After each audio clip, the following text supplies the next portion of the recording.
Hey guys, this is the Mostly MMA Podcast, and I'm Paul Bryant. We're coming at you every Monday. Today I have a really special guest, Anthony Quinn from Boy Meets World and a lot of other roles. Thanks for coming on the show, man. Hey, no problem. It's my pleasure. I appreciate you asking me to be on. Yeah, it's a surreal experience to have you on because, you know, I grew up watching Boy Meets World. I don't know if you remember the big satellites, like the really big ones. Do you know what I'm talking about? Yeah, I remember those. Okay, I used to have one, and we got weird channels, and one of the channels only played Boy Meets World and Home Improvement. Oh, really?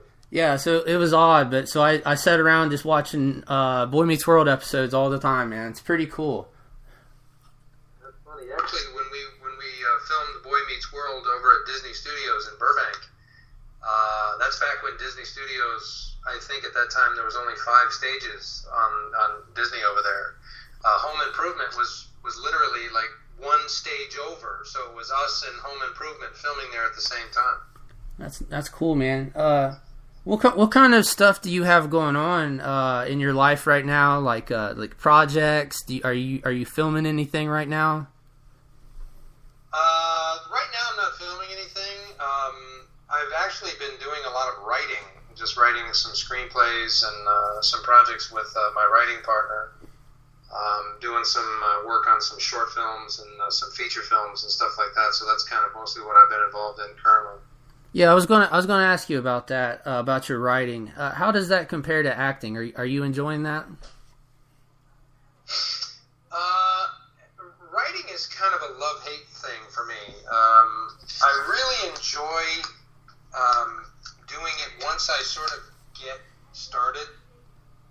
But it's the process. It's almost like working out. It's like, you know, once you start doing your first and second sets and you get warmed up and your blood starts flowing, then you can get into it. But it's the thought of, oh man, I got to do this and I got to, you know, write 5 pages today. And when you don't feel any inspiration, you're looking at that typewriter and you're going, I don't have any ideas.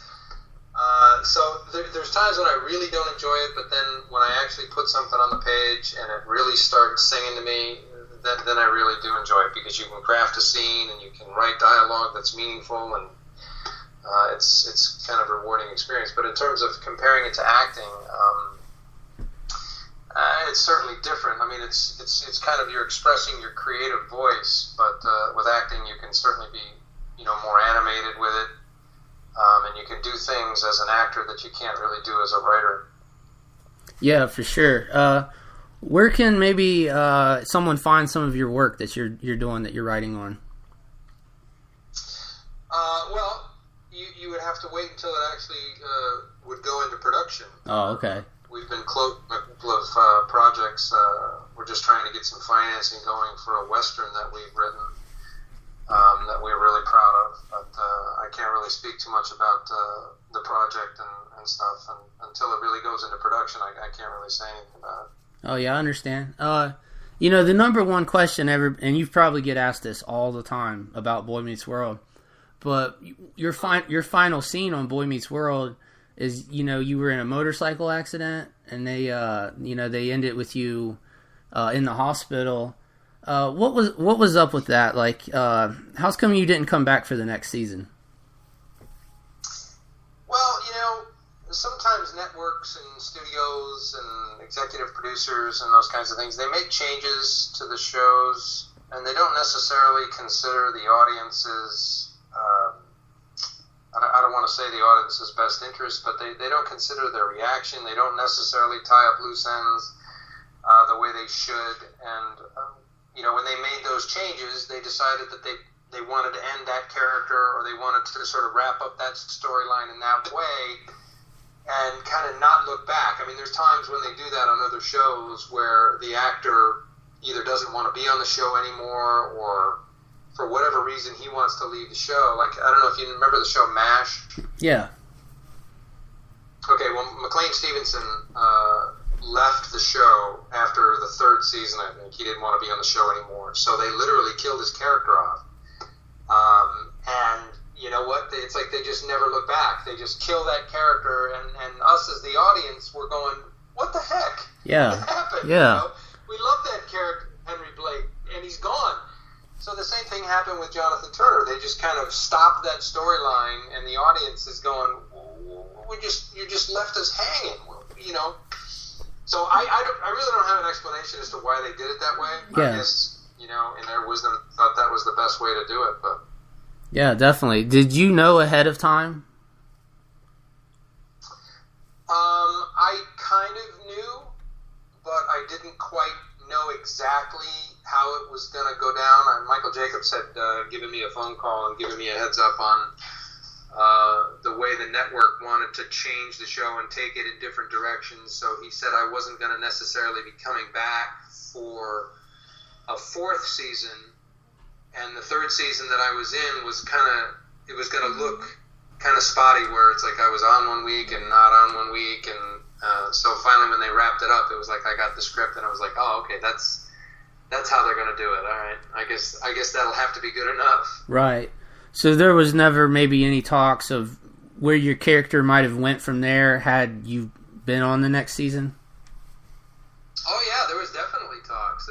Michael and I had sat down together on a couple of occasions, and he was telling me about the ideas that they wanted to explore for my character and where it was going to go in relation to Ryder Strong's character. They wanted to sort of have us almost become like a family, like I was going to adopt him.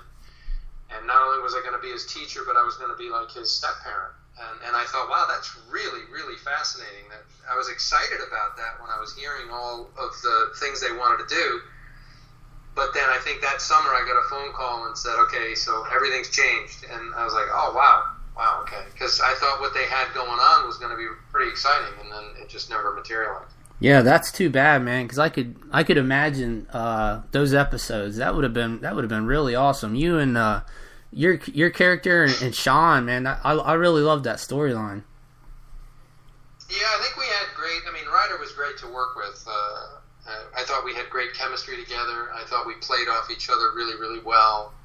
And I thought, you know, when they were telling me what they were going to do with that storyline, I thought, you know, he and I could really bring that to life and have it be something really meaningful for the audience at that time. And it's just too bad that it never came about. Yeah, definitely, man. Can only wonder what if on that one.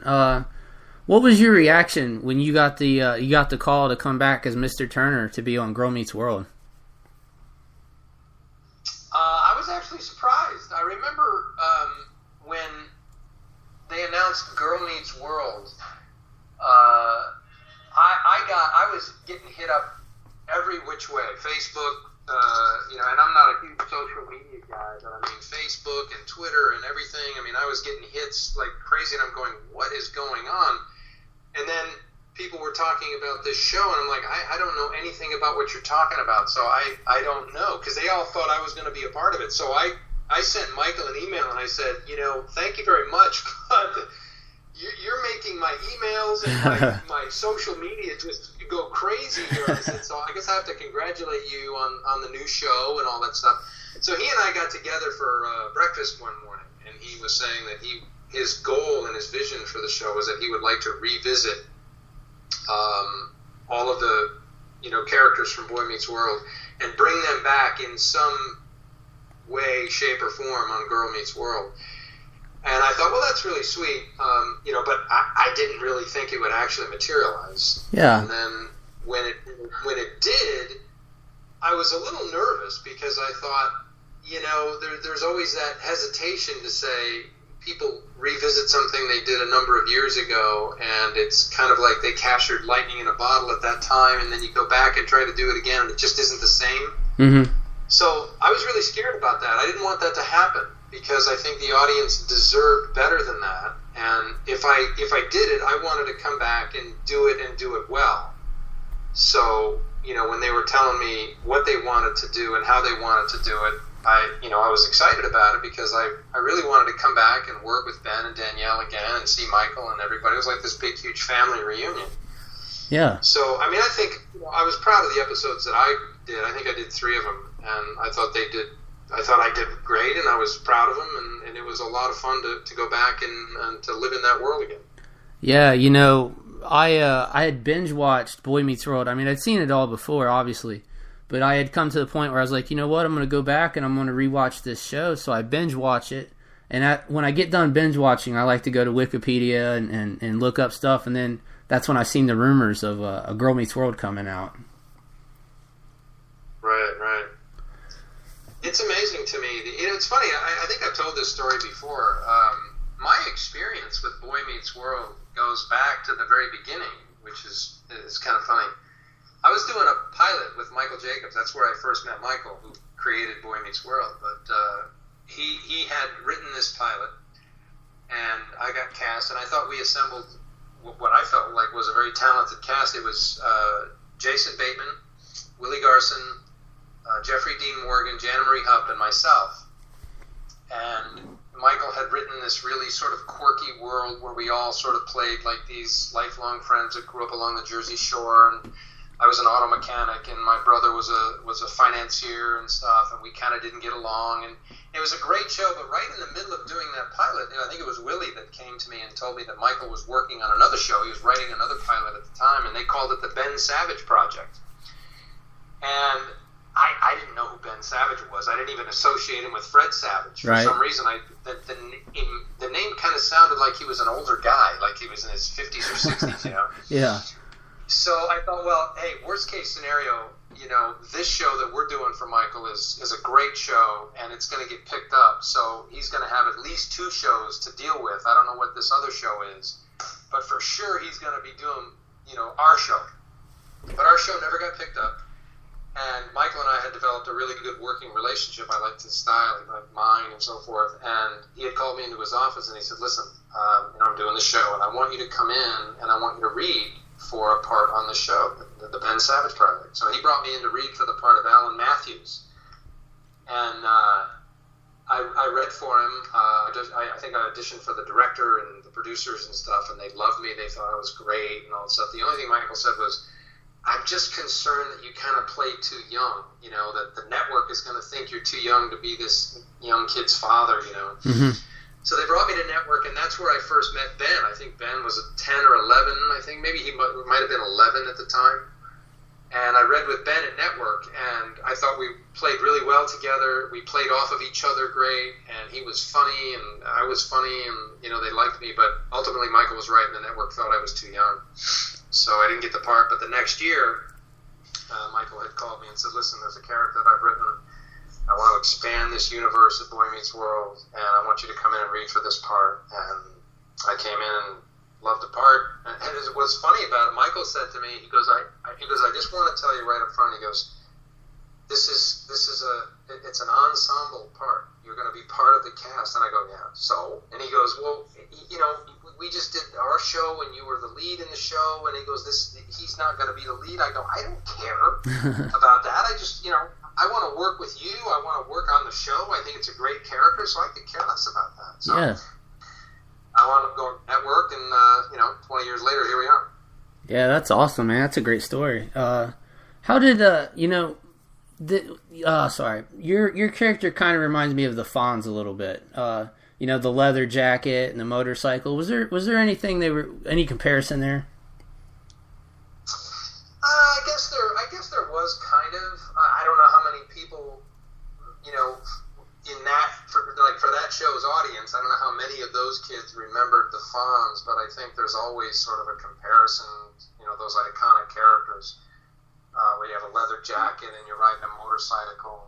Obviously, my character was a little bit more sophisticated. The Fonz originally started out as just kind of like a couple of lines a week. But my character, as you hear about his background and learn a little bit more about him, he comes from money and all that stuff. But he has decided to sort of turn his back on all of that and just have a passion for educating kids and enter into the school systems and shape those young minds. So there might have been a little bit of a comparison, but that's kind of stretching it. Yeah, sure. I was watching some old episodes last night, though, and your first one there where Ben Savage, he thinks that you're actually Harley Kiner. You remember that? Yeah. I thought that was some really witty stuff you guys had going on there. Your first day in school, is you gave them a lesson about X-Men. Is that something you're into? Yeah. Are you into those superhero franchises? I'm not into the X-Men franchise. I didn't really know much about X-Men when we actually did that episode. But I do enjoy some of the superhero movies. I enjoyed the Avengers. I just recently saw Guardians of the Galaxy Part 2. I really enjoyed the first one. Yeah. I did like, what's the other one? Iron Man. I enjoyed those. I don't know if the sequels, in my opinion, aren't as good as the originals, but I do enjoy them. I've heard wonderful things about Wonder Woman, so I mean, some of those movies are a lot of fun. Yeah, for sure. They're definitely racking in the money on the box office with these type of movies. Oh yeah. If you could have a dream role like that, you could play any kind of character. Do you have one in mind that you would go for?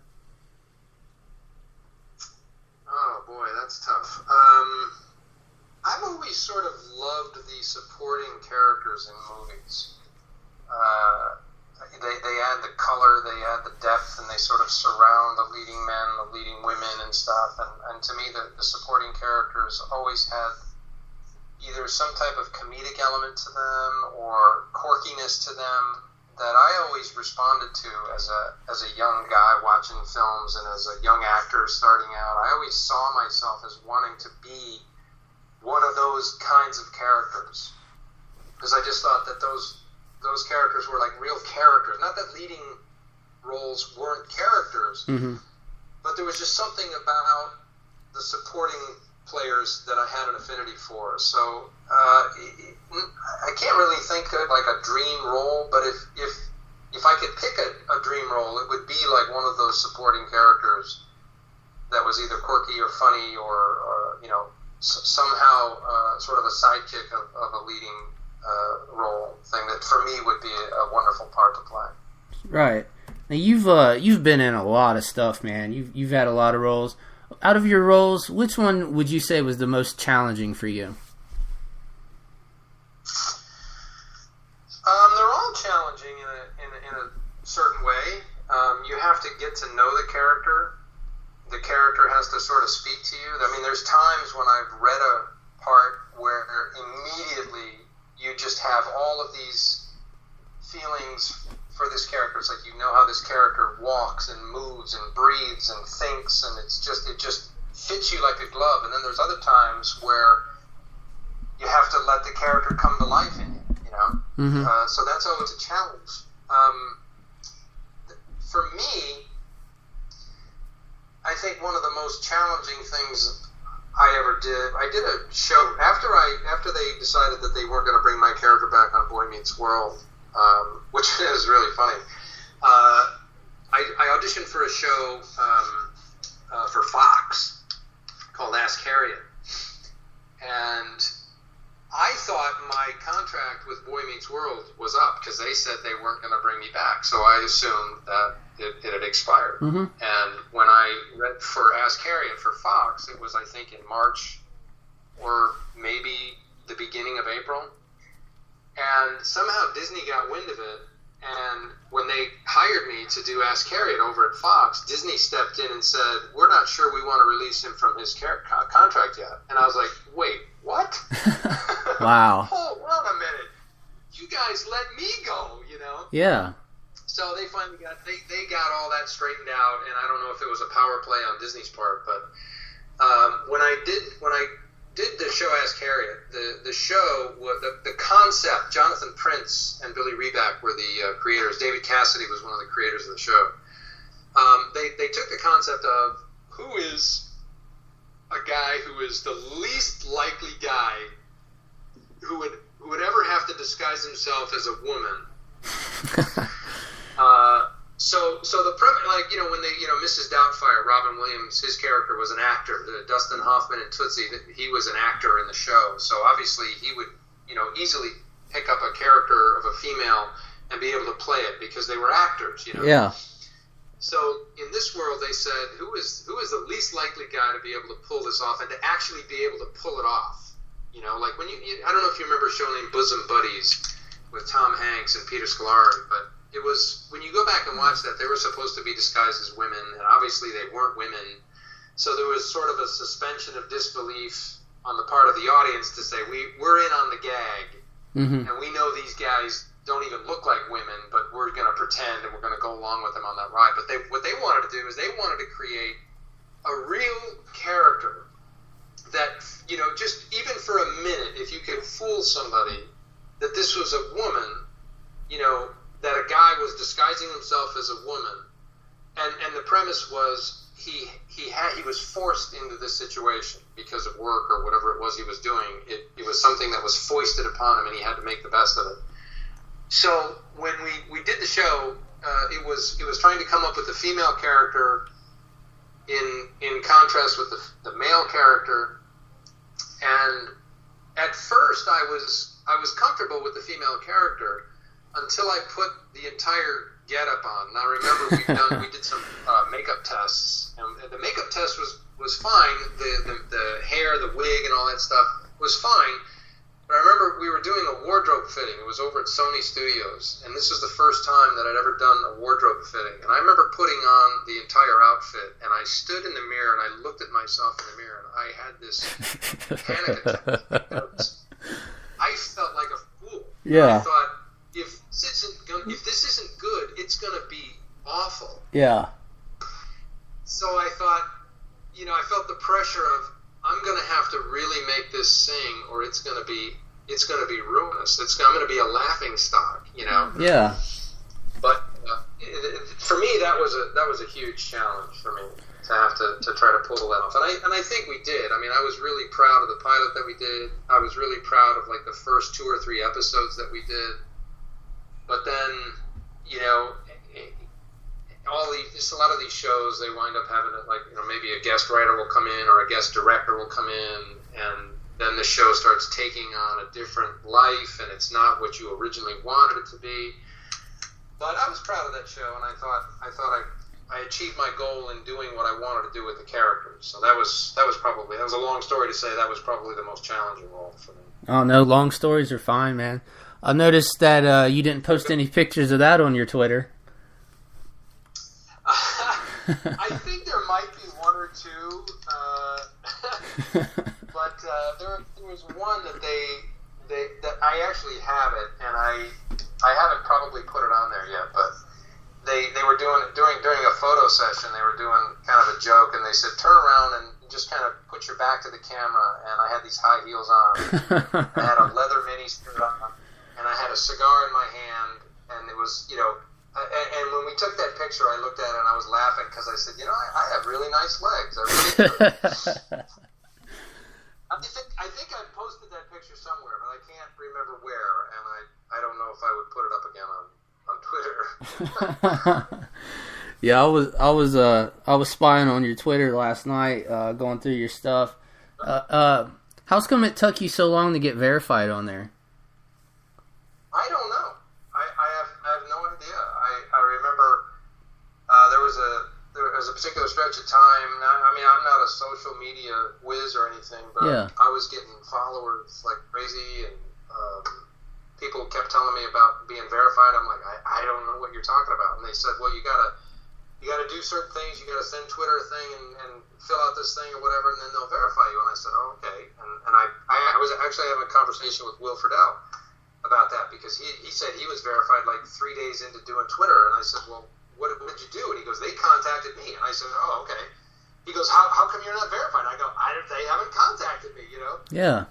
So then somebody else sent me a link to fill out something, and I filled it out, and they said I didn't fill it out right or something. I was missing something, and then I did it again, and then they verified me, and I said, oh, finally, I guess I did it right. So I didn't even know anything about what being verified was until I actually started the process. So I guess it just took a while because I just was ignorant of the whole thing.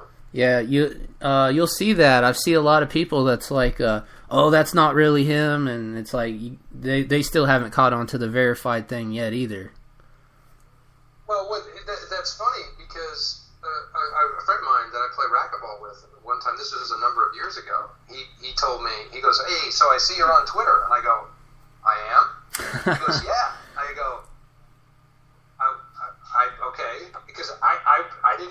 Twitter was at that time, and he goes, yeah, you got a lot of followers. I go, I do? He goes, yeah, you got like 1,000 followers. I go, really? So I went online or something like that, and I guess my daughter or my son had started a Twitter account for me or something like that. But when we opened it up, I had 1 follower, and I go, what is he talking about? He said I have 3,000. So I was talking to my daughter, and I go, how come it says I only have 1? And she goes, well, it could be a counterfeit account. I go, they can do that? I had no idea. Oh, man. So then I guess the person, he got found out or something, and then he took that account down. I didn't know they did that. So then I understood the whole thing. And then I guess you got to take a picture of yourself with a note saying this is the real account. And I guess I did it. Yeah. I'm still not hip on all these social media things. No, don't feel bad. I still struggle with some of this stuff too. Do you have any other actors in your family? I had an uncle who was briefly in show business for a while, but he didn't do a whole lot. Mm-hmm. But he was the only other one in my family that was an actor, that wanted to be an actor. Although I have a cousin, I don't know if you know, he's a stand-up comedian. His name was Kip Adada. And he's a very successful comedian, but I don't know if he ever did any acting. But nobody else in my family is an actor. Gotcha. Out of all the roles and stuff you've done, has there ever been someone you worked with that you were maybe a little like starstruck with, or just someone you really admired?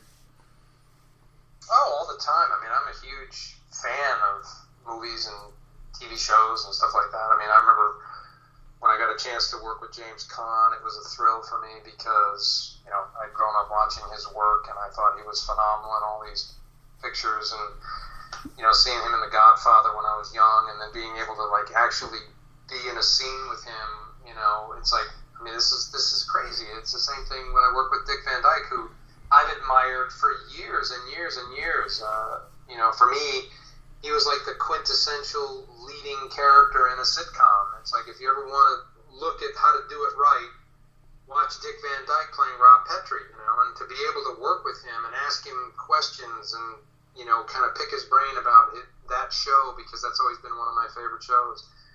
I mean, those are moments that are like, I mean, this was one of the reasons why I wanted to be an actor and do this, is you get to work with these people that you've admired for years. And in my opinion, when I worked with Dick Van Dyke, it was literally like I was one step away from Stan Laurel, because he actually had a phone conversation with Stan Laurel at some particular time in his career, because Dick Van Dyke was greatly influenced by Stan Laurel. So it was like literally, because I've been a fan of Laurel and Hardy ever since I was a little boy, and it's like, man, I'm only one step away from Stan Laurel here. That kind of stuff, dream come true, for a young actor. Definitely, man, definitely.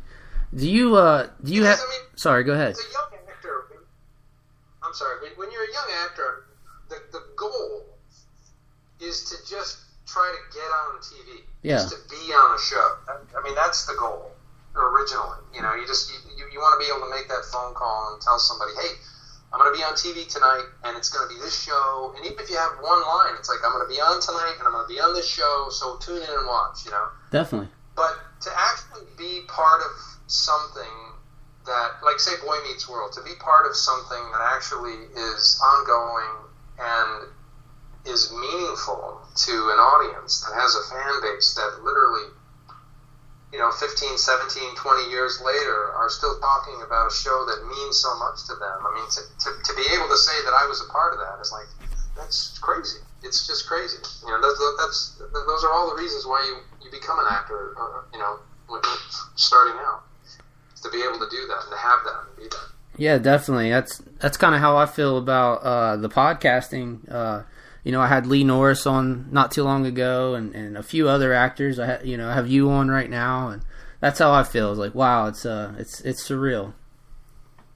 Well, it's great. I think it's a privilege for me to be able to, be on someone's show like yours, that you're doing this and you're wanting to do it, and you're a fan of these shows and you want to put it out there, and it's like, hey, I'm thrilled to be a part of it. Love it, man. I was wanting to ask you, do you have any crazy fan stories or maybe just a fun story about maybe a time someone recognized you from one of your roles? Oh, sure, all the time. There was a long stretch of time where literally every day I'd go somewhere and people would think they know me from somewhere, but they couldn't quite figure out from where because it was out of context, you know? Yeah. I wasn't quite as recognizable from Boy Meets World as, say, maybe Ben or Ryder or even Will.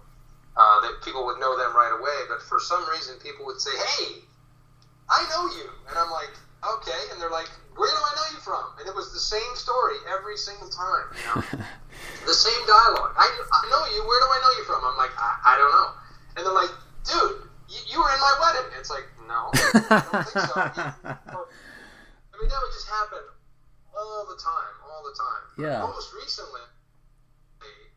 Kind of a funny story. I was at Warner Brothers. I was working over at Warner Brothers on this thing, and I got finished early. And as I was walking out, I stopped by the company store, which is called Central Perk now at Warner Brothers. And I was over there looking at some of the merchandise and stuff. And I guess I was standing in front of a door that I didn't know was a door or something. I just wasn't paying attention because I was looking at the mugs and shopping around. And all of a sudden, I got hit. It felt like somebody hit me with a baseball bat. And I was sort of like shocked going, what in the world just happened to me? I mean, my whole entire backside is in pain. And I turn around and the guy's coming out of the door. And I guess he just swung the door open and let me have it. Oh, man. And he goes, "I am so sorry. I'm so sorry." And I go, "Oh, no problem.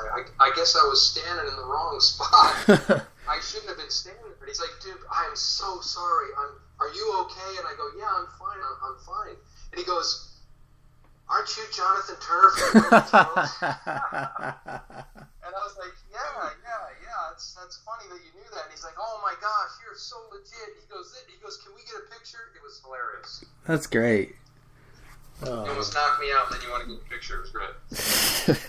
I'll bet he told that story to everyone. Oh man. One of your roles that I really enjoyed was the one where you were on Third Rock from the Sun. Do you have any memories from that episode? Oh yeah, that was a great show to work on. I remember when I did the show, I was actually doing Caroline in the City.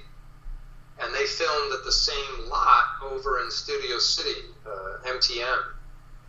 And when I was doing Third Rock, I would rehearse on Third Rock for about 2 hours, and then I would get in a golf cart, and they would take me from that stage, which was all the way across the lot in the back lot at MTM, and they would golf cart me back over to Caroline on the other side of the studio. And I would rehearse for 3 hours over there, and then I would come back after lunch and get in a golf cart and go back and rehearse at Third Rock and do a run-through, and then come back and do a run-through over at Caroline. So I was doing that for an entire week over at doing Third Rock. And, that was another thing, to be able to work with John Lithgow and and all those guys. I mean, Joseph Gordon-Levitt, when he was a young actor on that show. I mean, I remember when we did a run through or a speed through in John's dressing room, and as I'm sitting in his dressing room, and I see an Oscar, and I see a Tony, and I see an Emmy, and I see it's like this guy's a superstar, and I'm sitting in his room. It's crazy.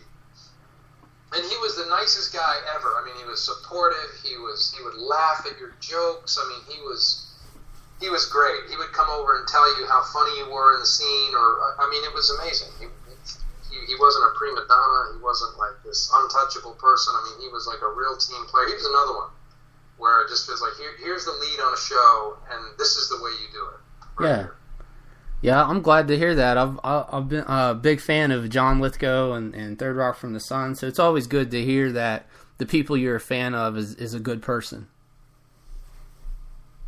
I've never worked with like a prima donna or somebody it's extremely difficult. I mean, funny enough, the only people that I really felt like I've worked with that have been very difficult to work with have been production people, either directors or producers or studio people. Yeah. Those are the people that I find are more difficult to work with than actors. And I know you hear stories about this person or this actor's temperamental or he's touchy or whatever, but I've never experienced that. That's good. That's good. Do you have a favorite scene or quote as Mr. Turner? I don't know if I have a favorite scene. I don't even know if I have a favorite episode.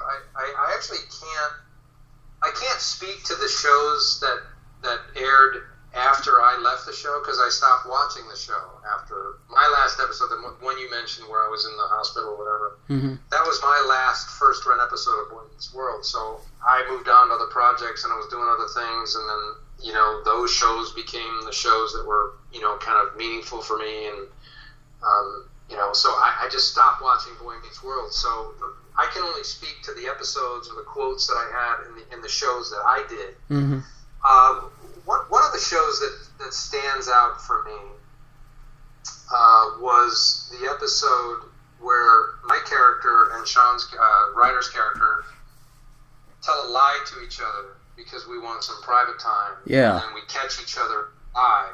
And I thought Ryder and I had some really good stuff to do in that show. I thought we played off each other really well. I thought it was meaningful. I thought it wasn't just fluff. It was, he goes into talking about some of the things he's going through and the angst as a teenager. And I say some of the same things to him back and say, listen, we can just be straight with each other, and we're a team, so let's not mess this up. And I was really happy about that episode because I thought it was, like I said, meaningful, and I thought he and I did some really good work in that episode. I think one of the other episodes that I really enjoyed was the episode with he gets a pig, I guess, as a pet or something like that. Yeah. He brings a pig into the apartment. and I thought I had some really fun dialogue in that. Richard Karn was on the show that week, and he was an absolute crack up every day. He was just so funny. So I remember having a lot of fun doing that episode. But I can't necessarily think of a quote that I would have to think about that. Nothing really comes to my mind to say, I remember I said this and it was really important. Yeah. There's one thing that I do remember. There's one particular scene. Will Friedle and I, we had become like brothers on the show, on and off the set. But we never really had a lot to do together as actors on the show. For some reason, they just never put us in scenes together. I think there was just a handful of times that we were together on screen. And I remember one particular time, because he's hilarious. I mean, he is hilarious. Oh, yeah. Okay. So, and he'll do some things to where it's like, if you're not careful as an actor, it's like, you'll start laughing. Because he's just so funny. Yeah. So, particular scene that we were in, and I can't remember exactly what the scene was, but we were all grilling him as teachers and something, and he talks about having to go to his ceramics class or something. And I said, you mean ceramics? And both of us, literally, you could tell we're just about to break. I mean, he had this, he looked at me with a look in his eye, and it was just one of those exchanges, only he and I, because we were so close, we knew, and I thought, I'm going to lose it. I'm this close to just dying laughing. And we made it through, and we didn't laugh, and they cut, and we both started laughing afterwards. Because he was like, you were going to go, and I know, you were going to go, I knew it. Yeah. So I always remember that moment. It was just really funny and hilarious. Yeah. He, the one line he always had where he would just say Mr. Feeney's name differently, that would always crack me up. Yeah, if anything, I would remember probably somebody else's line that made me laugh more than my own. I think Will had some really funny bits on that show. Oh, yeah. My wife and I quote his lines all the time.